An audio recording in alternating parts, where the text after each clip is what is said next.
For another episode. Mark has fixed his echo, and we are ready to rock and roll into, I guess, rock and roll like Love and Thunder. See what I did there? That was pretty slick. That is slick. If you guys haven't figured it out, we're going to go into a filmography history breakdown of Chris Hemsworth tonight. It's relevant with Crime101 coming out and like bombing at the theater. So, look, I haven't seen the movie, so I'm not saying the movie stinks. I'm strictly going on the data and the revenue numbers. We're going to talk about that a little bit tonight. As always, you got John and Mark with you, and we're going to go through Movie Killers Podcast, episode 9, which we're starting to get more viewers. We broke 500 followers, which some of you guys will laugh at, but to us, that's a big deal. And, Mark is delving into the world of YouTube now. We're starting to make a lot of progress with the YouTube channel, and we're still kind of amateur. But we're if we were teenagers, John, if we were like teenagers, we'd be killing it right now. But we're not. So we're going to have to just slow roll this and let it happen organically. And I'm okay with that because fortunately for us, we both still have day jobs. Yeah, and you're all about the organics. So yes. It's all good. We're going to get into Chris Hemsworth for the majority of the podcast, but just a quick recap of some of the movies we've been tracking, because on our website we're tracking all the 2026 releases, and not all of them, but most of the major releases and some of the not so major releases, but we're making predictions based on the data. And it's really interesting. If this is your first time listening to us, we're projecting what these movies will gross. We talked about one of the movies, and Help, and whether it was luck or the data was really that close. Our prediction was pretty spot on, and that was good to know, all things considered, because it was a pretty educated guess at the end. At the end of the day. So yeah, and I think Send Help, we nailed it. I think Wuthering Heights, the jury's still out, but we'll know probably within the next few weeks. And I think Crime101, we pretty much nailed that thing's not really going to do a whole lot. And I think the main driver on that was the fact that there were 4,000 other heist movies that were made prior to this one. So it wasn't like they were coming out with anything original. And, Sam Raimi is a moneymaker. Rachel McAdams, moneymaker. Chris Hemsworth, moneymaker when he's with Marvel. And, we have data to back that up as well. You pull him out of Thor, and it's not a whole lot there. So he might find his lane might just be Thor his whole life. Unfortunately, he's got the Mark Hamill stigma of just go be this person and play this role. And while you can go out and, be pretty. And I have some clips of him just being pretty. I'm not going to lie. He's a pretty guy. But outside of that, he's not going to do a whole lot for you. Yeah. And you mentioned Wuthering Heights. I saw that last weekend because it was it was Valentine's Day weekend. It was one of the only releases for that weekend. So I thought it was going to do better. And if people remember in our episode when we were talking about it, I was down on it. And then I saw the trailer. Then I was like, oh, this looks really good. Is that Margot Robbie in a corset? This looks great. It looks amazing, right? And Frankenstein is here. I'm like, okay. Jacob Elordi has his shirt off. Yeah. So I was like, all right, this has the makings of, a potentially, decent movie. I'll say the first half of the movie was very interesting. I was into it. And then, I don't know, it just got too, I guess in, parts where it got too intense. It didn't really need to be intense, but it's adaptation of the book. But I think overall it was okay. Like I didn't feel disappointed, paying the $13.56 for the movie ticket, it was all right. But you said right now the current gross dollars is somewhere in the neighborhood of 40 million or less than that? No, it's about 40 million US, and it's up to 80 million global. So doing pretty well, but it's got to hit about 220, 225 to break even, because Margot has a big price tag attached to her. But 80 million global opening weekend, that's a great opening weekend. And right now it's the highest weekend debut for 2026. So it definitely held its own coming out. Yeah, you see, this is why I pulled a mulligan on that. Originally, I had it at 68, then I was like, you know what? After my trailer, I think I bumped that up to 130-ish. But if you check the website, I have it as a risk, which means I'm concerned that it's going to break even. I don't really have a revenue projection on there, even though I think I was around 110. But for me, if you guys are following the site, as we're kind of the movie handicappers, it's just got to break even. I'm not sure it's going to break even, but that's kind of where we're at on the site. I agree. I think it's going to be tough for this to make money. We did the research on the number of theaters, which it matters, right? When you're trying to make that kind of money, the more theaters that are actually airing it, it's going to give you a better chance to do the numbers. But 80 million, I would say that's pretty significant. Yeah, I agree. Highest for 2026. I mean, we're February 19th, so highest for 2026 to this point. It's not that crazy. But Send Help, to put it into perspective, Send Help was released on January 30th. Send Help had a budget of 40 million, and it's already made its money. So Send Help, 2 weeks, 2.5 weeks, 3 weeks, call it to be generous. 3 weeks in, it's already made its money. So anything it makes after this is going to be pure profit going into that. So Wuthering Heights probably hopefully has a few more weeks away before it kind of hits that mark. But it's a big difference between hitting 80 million and hitting 220, 225. Yeah, and I'm not all that surprised, because that was a very entertaining movie. And for those that are on the fence of, going to go watching the movie, I would just say, go watch the movie. You'll be entertained. Rachel McAdams was, as usual, she's a very good actor. And in this drama / call it maybe horror, she did a really good job pulling off her character. Very good. So let's talk about Mr. Hemsworth a little bit, and we're going to keep rolling as we go. So Crime101 has kind of brought us to where we are. So to give you guys some numbers, just a quick recap. The production budget for Crime101 was right in the neighborhood of about 90 million. And to be honest with you, depending on where you look, it could be anywhere between 90 and 100, but everybody's pretty consistent that the break-even point is going to be somewhere in the 220, 225 range. So opening weekend, it came out worldwide. We're going to talk worldwide numbers. It did about 30 million. It did 18 domestic, about 11.9, 12 million international. So opening weekend, 30 million compared to Wuthering Heights, opening weekend, 80 million plus. So huge, huge difference. And then when you go in and you start looking at Chris Hemsworth. You want to roll the clip on that? Do we have the trailer for Crime101? Yeah. Do I have a trailer? Dude, I pulled so much nonsense down. It's crazy. I believe you. All right. Here we go.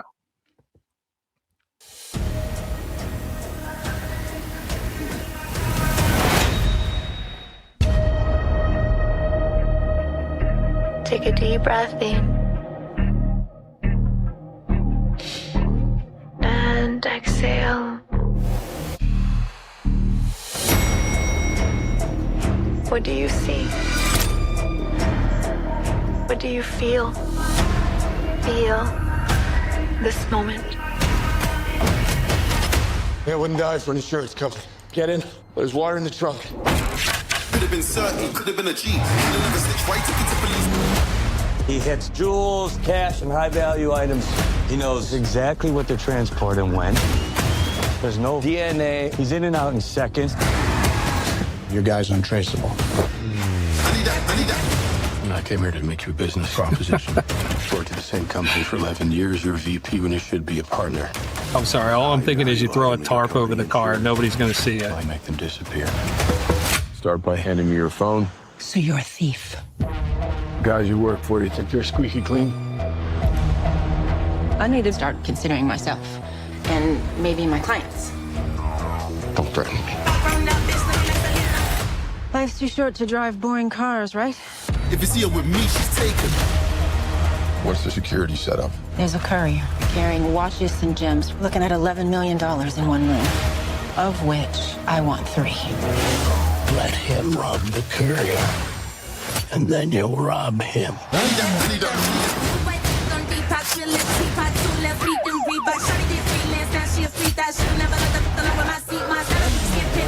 My dad always said you gotta break a few eggs. I'll see you again in a day. Get down! Every series of actions creates a pattern. It's not about the money. What is it about? I'm getting close. I know it. Hello, James.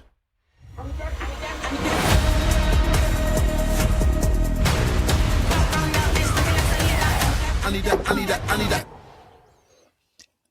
But I think the last time when we were talking about in general, everybody knows this. This is a heist flick. You know, it's a jewel thief that does like clockwork type robberies. But when we were talking the last time about, you know, these heist movies, which were the best ones, and, you know, this doesn't come close to any of those from what I'm reading in terms of reviews. It's got some mixed reviews, some good, some bad.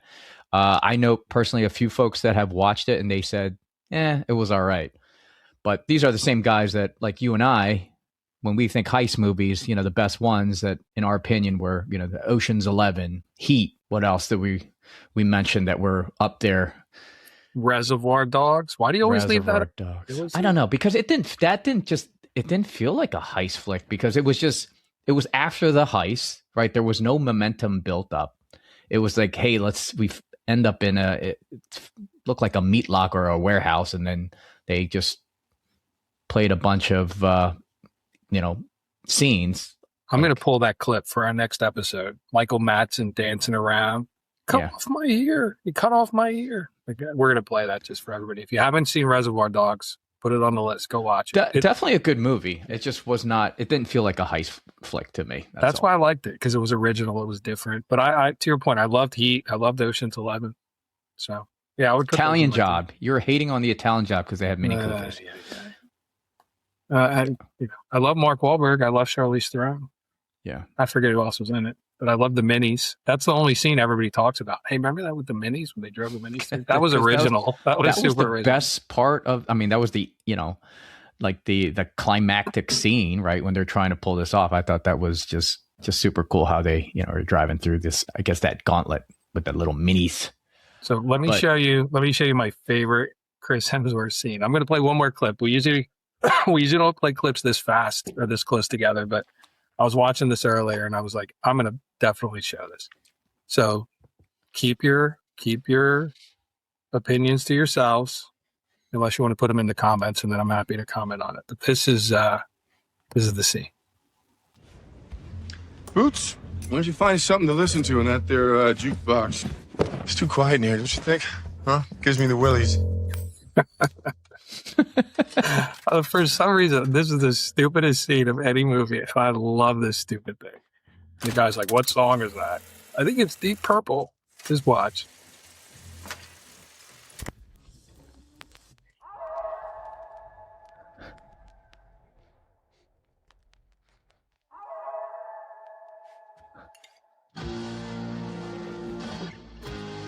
Jeff Bridges is the best. Who's this? It's Deep Purple, I think. Are you a good witch or a bad witch? It's not for me.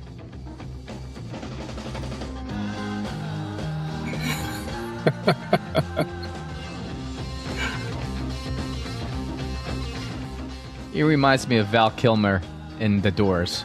Yeah, when he does his dance. This is just so ridiculous. Guys, this is the greatest job in the world. If I could do this for the rest of my life for a living, I would do this. This is just... No. I ridiculous. want you two to pay real close attention to what happens next, okay? And keep it right up there in the front of your minds when I'm asking questions, looking for truthful answers, okay? Okay, Chris. All right, I'm going to stop you there. But this is so dumb. And like all his movies are like that. And then just the guy he's worth $130 million, folks. Like the guy has a net worth of $130 million. And he is just loving life. He's traveling around the world. He's got his expedition show. He's dancing with Elphaba in the movie there. And I keep wanting to say Battle Royale. I got to pull up the name.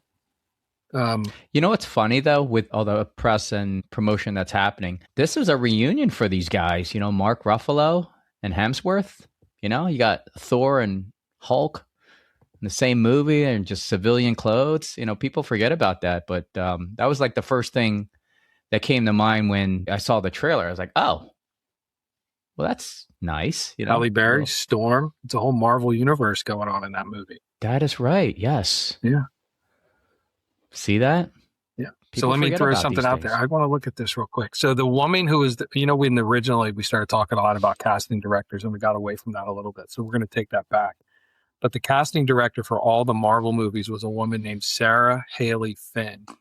And she did an incredible job putting those casts together compared to what goes on in the DC world. And whatever they're paying her, they are not paying her enough. And I'm wondering who the casting director was for Crime101 or if she had anything to do with that. But she brought all those people together, from Chris Evans and Robert Downey Jr. and Benedict Cumberbatch and the whole deal. So she definitely knew what she was doing. Yeah, I'd be interested to know. Avi Kaufman was the casting director for Crime101. She, the MCU adjacent ensemble cast is what they're calling it. So Chris Hemsworth, Mark Ruffalo, Halle Berry, and Barry Keoghan. Barry Keoghan is, I guess, apparently in line for the next Joker as a kid, which is going to be terrible. But Chris Hemsworth, Pedro Pascal was in talks to be in this movie because he wanted to have more of a Heat-inspired tone. And when he realized it was not going to be the same as a Heat-inspired tone, he actually backed out. But that would have been an additional superstar to put into there. Yeah, he's in everything right now. I feel like not only the motion picture stuff, but he's in the streaming as well. He's just all over the map. Yeah, make it while it's hot, right? I guess. Actors come and go. Take advantage. Get the dough. Hey, yeah. I'm going to use that. Okay, rapper. Rapper X, JR. But when we start getting into Chris Hemsworth, does this guy ROI or not? It's interesting because I thought this guy has to be like absolutely crushing it. But outside, I mean, he's commercially strong, right? No doubt about it. But he's a box office powerhouse when he's tied to a major franchise, period. Like outside of that, unfortunately, he's just not as strong, which I was a little bit surprised there. But if you, and I'll just give the listening audience kind of a high level recap of some of his numbers. And we have, the data on the website as well. But here's a high overview of some of the dollars that, his films return versus the other projects. So like major film performance with, a big ensemble like an Avengers versus a smaller project like The Huntsman or Extraction. But Avengers Endgame 2019 budget approximately 350 to 400 million, gross 2.79 billion. Yeah, crazy. Right? Infinity War a year before that, budget 325 to 400, gross again 2.5 billion. Thor came out in 2022, the budget of 250 million, gross 761 million. Thor Ragnarok, budget 180, grossed 855. That's some serious dollars. But again, it's a huge franchise with a huge cast. So, more power to him that he's part of these franchises. And then the other one was still considered a franchise, the Snow White and Huntsman. Yeah. Back in 2012, the budget was 170 million, grossed about 400 million. Yeah, but we're gonna give Kristen Stewart all the credit for that one. She, the 22 lines. She, I think she's the contributor. Yeah, but so in sharp contrast, these are some of his other projects with the budget dollars and gross dollars. 2023, Extraction 2, budget was 70 million. I'm sorry, this was a Netflix, so I mean they had high viewership streaming release, so it was considered a success. But getting back to the motion picture, Furiosa, a Mad Max saga, 2024, budget 168, grossed 173. Yeah, I watched that. Did you? I liked that movie. I love the movie, but he was a drain on that movie. Like that movie to me was so he was much the bad better. guy. Not because he was the bad guy, but he was like a cartoon. Like you got the original Mad Max with Tom Hardy. No, Tom Hardy, okay. Charlize Theron. It's really dark. It's gritty. It's grimy. Yes. And then you get Furiosa with Anya Taylor-Joy, who I thought was awesome and phenomenal in the movie. Oh, God, yeah. And then you got super cartoon character Chris Hemsworth running around. Like he offered nothing to that movie. You could have put so many other people in there just to be so much darker, so much more evil. But I guess that was the point, right? Like he was a buffoon, and he plays a buffoon well. It would be a good buddy comedy. Chris Hemsworth, Channing Tatum. You put those two knuckleheads together and let them run around, do something stupid. That would be like the other guys. It'd be like a masculine version of Dumb and Dumber. Yeah, they just like take their shirts off and do stupid shit. Like that would be great. Maybe. Yeah. All right. So continuing with the other projects, The Huntsman. I just want to read these off because this to me was a little bit of a surprise. The Huntsman, Winter's War, sorry. Yeah. 2016, budget 115, gross 165. This next one, this was your favorite. I know this had to be your favorite. In the Heart of the Sea, 2015. Yeah. Budget 100 million, gross 94. Yeah, and that's Ron Howard. Ron Howard movie. And they promoted the hell out of that. I watched it. I watched it too. Walked away just feeling unfulfilled with that movie. Yeah, it came out like right around, I think, the Commander, whatever the Russell Crowe was, Master and Commander, Far Side of the World. And I was like, the whole naval ocean thing, and it's just like a big ripoff of Moby Dick, right? It's basically it really was, yeah. But it's, I saw Ron Howard. I was like, I got to go see this thing. Yep. And my last reference, and he's had more movies, but Red Dawn came out in 2012, budget 65 million, grossed a whopping 50 million. Yeah. Yeah. And that was coming off the Avengers and Snow White and the Huntsman. And then they throw Red Dawn in there. And not only that, right after Red Dawn, you do Rush. Rush was supposed to be another big hit for him, which was another Ron Howard movie. 38 million, 40 million, call it 98. So when you throw all the marketing, and that thing had a ton of marketing behind it, it barely broke even. So folks, to give you a little bit more. So he started out in Star Trek, like the new J.J. Abrams. Chris Pine loved it, right? I thought Star Trek was great. That's one of those things that anytime it's on, I watch it. And he played Kirk's dad, and he's in like 10 minutes of the movie. He's in a very small part. But that movie did great. That's his first role. That's his first movie role. Then he's coming into a movie called A Perfect Getaway, which never watched, but that thing barely broke even. Then he had Cash, which they said was like his make or break moment, $7 million budget. We should have a bet, but Gemini and the internet ruin it for you. If somebody had to bet on what this movie made on a $7 million budget, do you have that on your list? I don't. Take a guess what this movie made. It was a big bomb, so I'll give you that. Take a guess what his movie Cash made, which was coming off of his opening movies, right? Star Trek, Perfect Getaway. This is his third movie. 30 million. 30 million. $46,000 this movie made. I was off. Yeah. It's like I showed it in my backyard and called people up. Said, give me $1 and come watch it. Right? I would make more money. But then he caught a break, and this woman, Sarah Haley Finn, found him and dropped him into Thor, and he just exploded after that because he's Thor. I mean, there's no question about it. Like, you think of Luke Skywalker, and you think of Thor, and you think of Magic Mike running around. Like, there's certain people that just come to mind, and like, that's him. He is Thor. You know what's? It's for me. I think if they casted a different person for Thor, I think I'd be okay with it too. He didn't really do it for me for Thor. Like, so since we're on that subject, yeah. How about the Incredible Hulk? Who do you think was the best Hulk? Bill Bixby.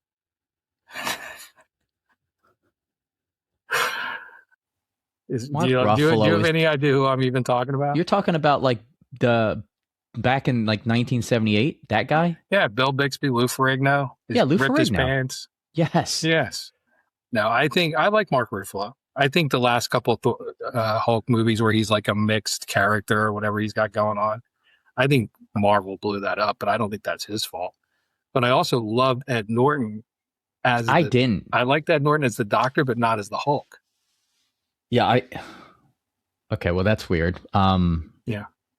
And then who was before? No, was Ed Norton the first? Ed Norton was first, and then Eric Bana was next. Eric Benet. Eric Benet. There's no Benet? No, Joan Benet. She was a kid. Yeah, I know. She was big in the pageant space. Okay. Yeah, you're talking about Eric Bana. Yeah, the guy to play Hector in Troy. Yes. Yeah, that guy. And he was the Delta guy in Black Hawk Down. Yes. Yeah. But I think Mark Ruffalo was the most personable, and he was just very animated when he was, the Doctor. So I liked him in that cast, that role, better than the other two. Here's a good question for you. Mm-hmm. So if you had to go back and you had to choose Thor, who would you cast instead? See, for me, I wish it was like an unknown. I don't have a person, but I probably do if I thought about it long and hard. But when he got cast, I wasn't upset. I was like, man, I wish, they would have went for like an unknown, but he was okay. You know what movie they left off my list when I was putting all this code together for the website? Men in Black. No, I can't. No, the website, the master film for 26. I can't believe I left it off. Folks, there are some days I look in the mirror, I'm like, you're a shithead. This is one of those instances where I look at this, I'm like, with all what got us started outside of Ben Affleck, and I left it off the list. You left it off the list? Are you going to leave us in suspense? Or He-Man. I left off this stupid Masters of the Universe. Unless they pulled it from release because they know it's going to do awful. I can't believe I left it off. No, I thought I saw it there the first time. I know the webpage got I had to make some changes. Yeah. But I was like, what about this David Galitzin? Is that his name? Yeah. Yeah, I think they're going to wreck that too. I mean, it's just, they make it so whimsical. And, I don't think that's what He-Man was all about. I mean, if you watched the cartoons, there was nothing funny ever, right? He was like hardcore. I mean, he's going up against Skeletor. Skeletor's flexing. He was flexing. He's got this big old tiger. And then, the trailer, he's like trying to pull the sword out of the mannequin. Yeah. Nicholas Galitzin. See, he's so forgettable. Prince Adam. So another bad. Hemsworth did Men in Black International 2019. Do we have the numbers on that? I'm curious.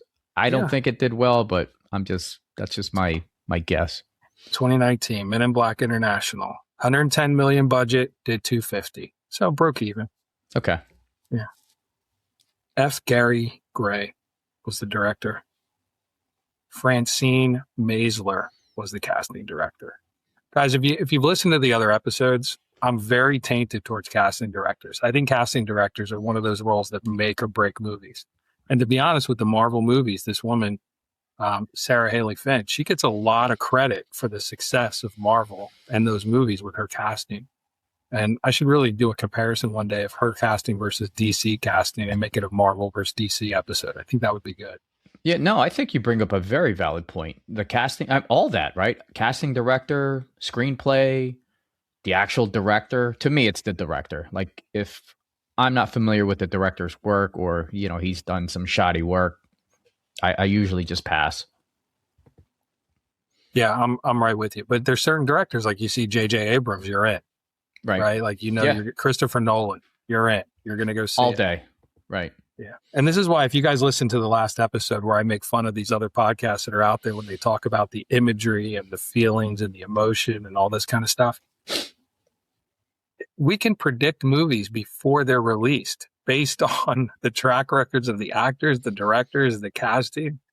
So while that may bring people to the movies, how do you predict the movie based on certain factors before it gets released on what it's going to do in the box office without knowing how it's going to make you feel, or, all these other factors that go on? So I'm just not buying it, and in a world that we live in today with all the AI and everything that goes along, we're in a very data-driven world. And unfortunately, I think that's becoming the reality of more and more. And I'll get off that soapbox, but, I don't really know that, and I'll pull this list up real quick, that David Toothy, I'm sure I'm not saying this right, it was a director for this Perfect Getaway. In Chris Hemsworth world, the guy's never directed another movie. So do I really think that he understands how people feel? Or I think the movie ball metrics come in and say, hey, this guy made a movie. It was a $14 million budget. It lost a lot of money. All right, maybe we give him one, maybe two more shots, and we're moving on to Dan Bradley, who directed Red Dawn. Okay, Dan, you got a $65 million budget. Let's see what you can do. All right, Dan's not cutting it. All right, let's go find, I don't know, the Russo brothers, who brought Avengers Endgame in and brought in $2.79 billion. I think the Russo brothers are getting another shot. So, I think those are how they make you feel. Yeah, to me, I'm right there with you in terms of who's actually running the show. But getting back to our boy here, Hemsworth. I mean, outside of the MCU, like, Hemsworth's films often stumble or they underdeliver. Period. Here, let me show you. That's crazy, folks. We're gonna go to another trailer, which honestly I thought the casting was great, and it made money, so it didn't lose money. So I think we go into that, and then we'll tell you about the casting director. But here's a clip that I thought the casting was great. It's a little long, so I may cut it short, but you guys will get the idea. Just focus on who they are, the casting, and the banter that goes on between these people. Hey, I'm here about the receptionist job. Hi. Hey. Is this a big old robot? What? The receptionist job that was in the paper I was supposed to hear about. You're hired. Okay, God, you're all sweaty. I think I got it. If there's something strange in the... Oh, Kevin, right? Kevin. Yeah. Abby, we spoke on the phone. We did, Hello yeah. there. Okay. Kevin. Oh, that's a manly name. Okay, well, we should probably get started. Aaron, do you want to join us? Yes. Aaron, I've got some questions. Hey, there we go. Let me just... There's one my part notes. that we have to listen to, and then I'll stop it after that. All right, first off, I just want to say... We should probably start with a very important question that we're asking all of the applicants. Are you seeing anyone right now?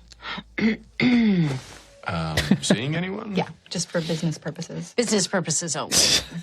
I'm seeing all three of you in front of me. I just forget she even asked, because if she did, that would be illegal. So... Forgotten. Jillian Holtzman, Radio Times. What have you been doing with your whole life? Great question. Oh, well, lots of different jobs. I did the acting. There's no glass for this part. For... Just real quick, can I ask why no glass? Oh, yeah. They just kept getting dirty, so I took them out. I don't have to clean them anymore. Oh, boy. I gotta try to keep that in mind. Would it be okay if I bring my cat to work sometimes? He has major anxiety problems. You know what? I would love to let your cat live here with you, but I have a pretty severe cat allergy. Oh, I don't have a cat. He's a dog.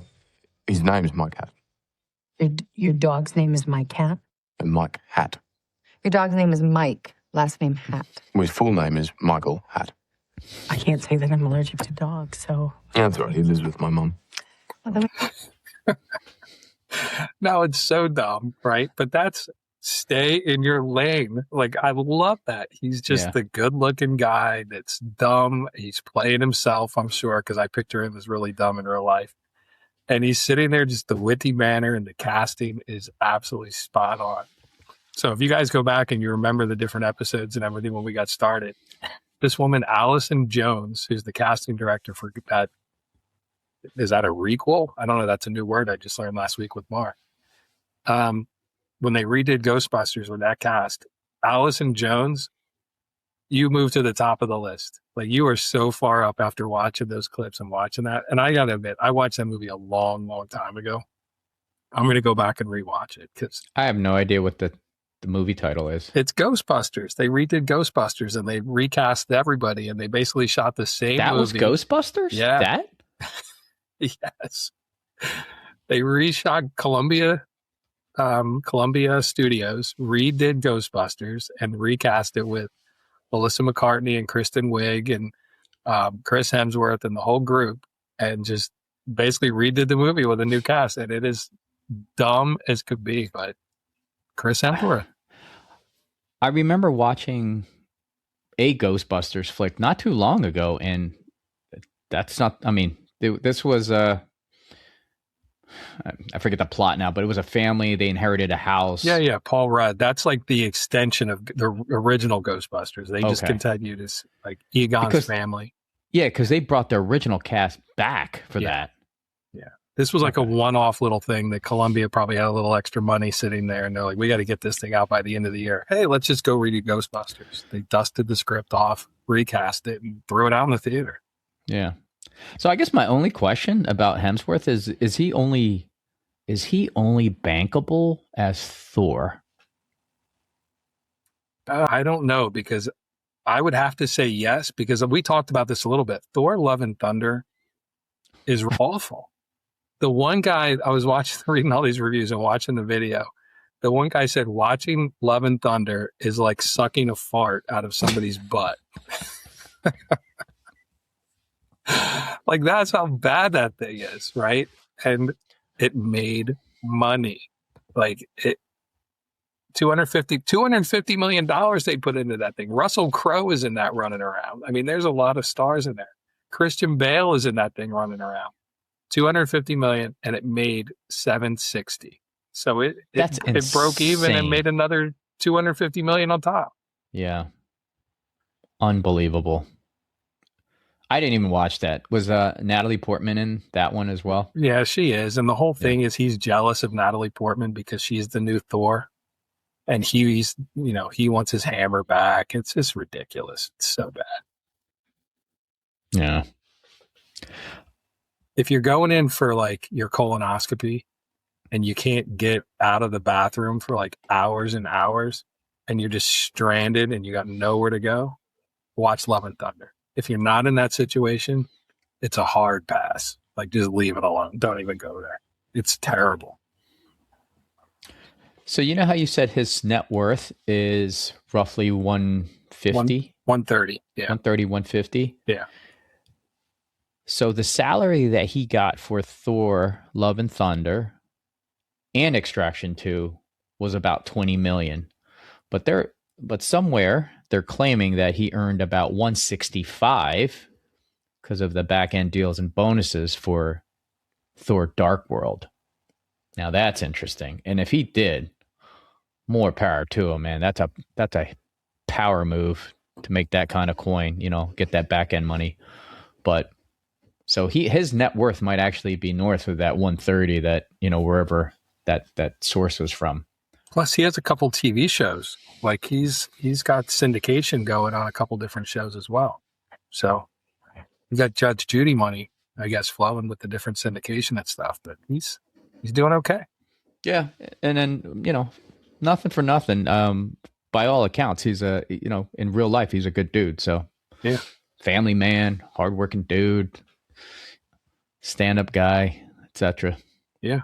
Yeah. He's one of those guys that you look back and there used to be this scene where Jesse from Full House, I can't think of his name, John Stamos, and the old Superman and Clooney. Like the three of those guys used to go out together and they would go out to bars, and you got three super good looking guys going out to the bars, hanging out and all that stuff. And I used to be like, man, I would just love to go out with those guys one night and just see what their world is about. Dude, look up the Hemsworth brothers and look how good looking those guys are. Can you imagine just going out with those guys one night and just walking into a room? Dude, I could have an $8 million tux on, you know, spend it the whole day at the spa. They'd see right through you, like literally. I couldn't even compete. But can you imagine, like, you don't even exist if you walk in the room with those guys? No. I saw this one, you know, how they're AIing everything, but there was this guy did this kind of cool little montage. He had Brad Pitt from Troy. Yeah. Maximus, you know, Gladiator. Yeah. Braveheart, you know, Mel Gibson, and I forget who the fourth was. I got to send it to you. And then they're just like, you know, they brought all these characters back from, you know, whatever time period they're from into like modern day, and then they're just walking around in the airport and they're dressed in their, you know, their garb, and people are just like, oh my god. And you know, they make it look so realistic, and then they're photobombing these guys, but you know, it's like these are like they all died in their movies, but they're all like, you know, legends, right? Yeah, walking through. All right, so unfortunately, I think when we're talking about the data, there's not a whole lot there for Crime 101. Right. I think we can predict pretty accurately that that thing is not going to do well. And folks, I'm going back to the website, and if you want to take a look, it's mkpcast.com. You go to movie releases and you'll see the schedule, and there's some updating I have to do. But you can see that 28 years later, we're already getting numbers for it. It's not doing anything. Send Help, doing well. Wuthering Heights, to be determined, but it's got a long way to go. And then Crime 101, I think we can pretty much write that thing off, that if it breaks even, we will get lucky. But when you look at the data and you pull out everything that's not a Marvel Studios movie, or you focus on Sarah Haley Finn and you pull all the movies associated with her out that Chris Hemsworth's been in, the rest of these movies are break even or loss. There's no big wins where he's a main character that did better than break even or loss, right? And you can't count Star Trek because he was a minor role. Snow White and the Huntsman, one of his bigger returns, broke even. 12 Strong, broke even. Mm-hmm. Bad Times at the El Royale that I played you guys the clip for, loss. Men in Black International, break even. So guys, we're not making this up. Like, we're pulling the data right from what's available for the movies that he's in. But if you want to do your own research, the data is going to tell you that whatever movie Chris Hemsworth is in that is not a Marvel movie or certain casting directors or directors, it's not going to make it. So I'm willing to take the bet right now. Not a streaming, because streaming data is too hard to put together because nobody releases the data. Right. If you give me a box office movie and you put Chris Hemsworth in there, I will bet it will do no better than break even. And, you know, call me up, throw me a comment, whatever you want to bet. I'm willing to put it down within reason. Don't go crazy. I have a very limited viewer podcast revenue. We will. But you know what begs the question here? Because this is becoming a recurring theme, and this is only episode 9. But for those that don't really ROI, you know, outside of the franchise movies, then, you know, if you're a movie house and you're looking to produce a film, then you should know all this data. Well, why do you do it, right? Like, I don't know, maybe why ego? the hell do they do it? Maybe they can do it better than the guy before. I don't know. Maybe the egos are setting in saying, guys, we can do it. I don't know.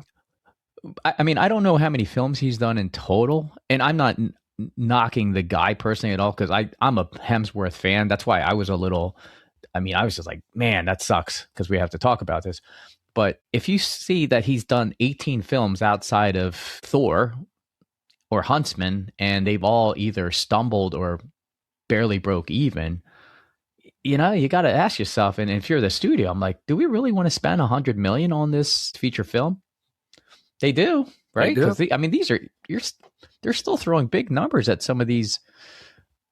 I mean, shit, Crime 101, 90 to 100 million, right? Was the estimated budget. Yeah, look at the cast. The cast alone had to take up the majority of that budget. There's no real special effects or anything crazy in there. A couple fight scenes, some explosions, like small, like, you know, there's no major CGI rolling through. That majority of that budget's got to be. I don't know. Maybe they're thinking that Thor magic is just going to rub off for that film, and it hasn't. No, that does not. Because the first movie he was in Thor was in 2011. So, guys, in 15 years, the Marvel magic has not run off on anything other than other Marvel shows. So, for the most part, right? Yeah. So, that's Sarah, if you ever listen, you got a spot. You got a spot on my team if you want it. You know, doesn't pay well. I got no track record. I'm definitely not a Marvel Studios, but I'm here for you. Right. Who could turn that down? He could turn that off or down. Anything else we didn't cover about good old Hemsworth? I don't know. We could talk about Red Dawn. Red Dawn was one of my favorite movies back in the day. The original one. Yeah, Patrick Swayze. Yes. Oh, man. Yeah. I think when that came out, I literally was fearful that could happen. Like, I was like, holy hell, this can really happen, man, in a small town. Yep. You know? Not this. Hold on. No, this is not happening. Well, maybe, I guess. But I don't know. Red Dawn, the original Red Dawn, one of the first PG-13 movies ever. A little bit of trivia. Dreamscape, Red Dawn, both got released. PG-13. 30 seconds left. Just get us in field goal range. Oh, Drake and Josh. 22. Josh, what's his face? Yeah. The blackout may run along the entire northwest corridor. He lost a ton of weight too. I mean, he was right on the Jonah Hill diet. Yeah. Josh Peck.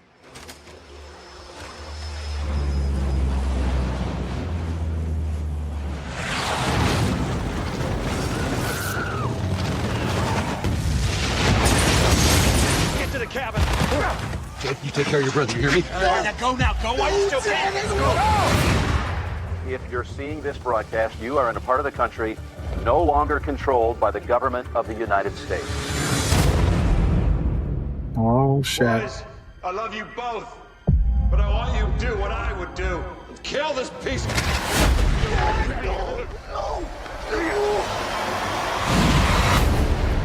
They mess with the wrong family. How did this happen? There's a new class of weapon. Everything went offline and never came back. They wipe us out, including U.S. Central Command. What am I supposed to do? I'm gonna fight. Anybody who wants to join is welcome to it. Oh, that's your Josh Hutcherson, the Hunger Games kid. We need to steal that weapon. It'd be the foothold we need to take our homes back. I can't. Yes, you can. Relax.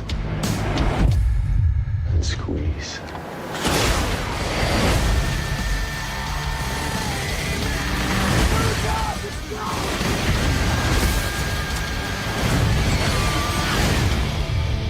We inherited our freedom. Now it's up to all of us to fight for it.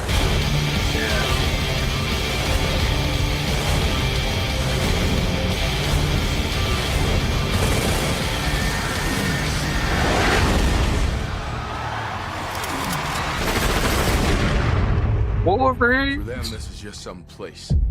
For us, this is our home. Yeah.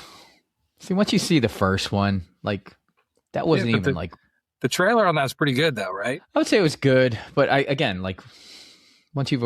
you were already exposed to the original, you know, that was pretty riveting. Because, you know, we were in grade school when that came out, and I was like, holy hell, this is crazy. Yeah. What were we, like freshman in high school or something, right?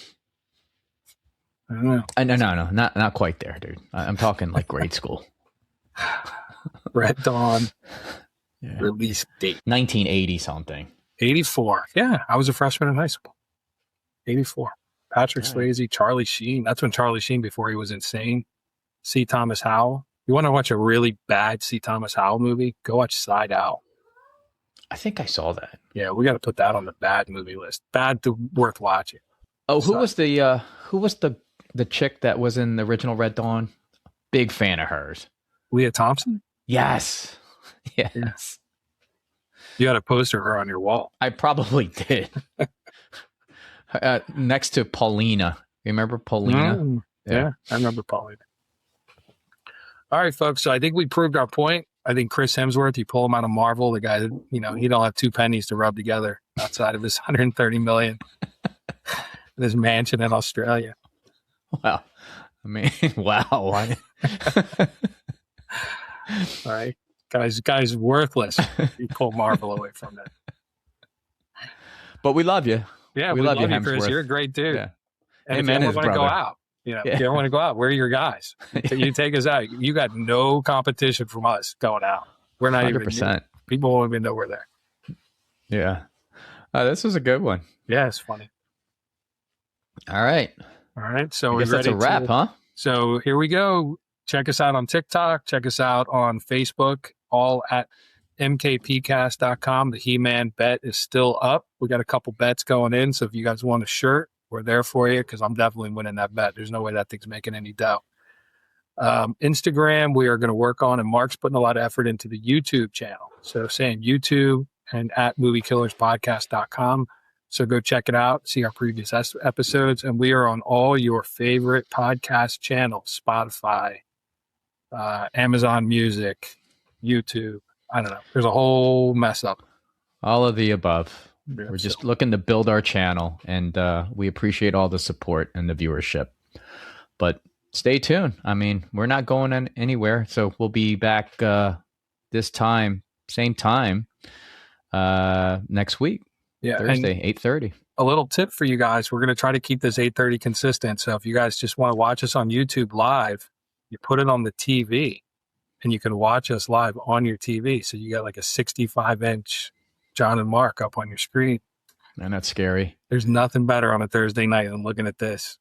Like an inflatable theater in your backyard, just airing this out. You may or may not get complaints from your neighbors. And if somebody's knocking at your door, it's probably the police. And if you really want to, you could stream Cash, Chris Hemsworth, 2010 in your backyard, or you could watch us. So I think I know what direction you should go in based on the numbers. No doubt. All right, folks, we appreciate the time. Time is valuable to all of you. So anybody who spent time with us tonight, we definitely appreciate it. And we are going to roll you out. And this is my favorite part of the show.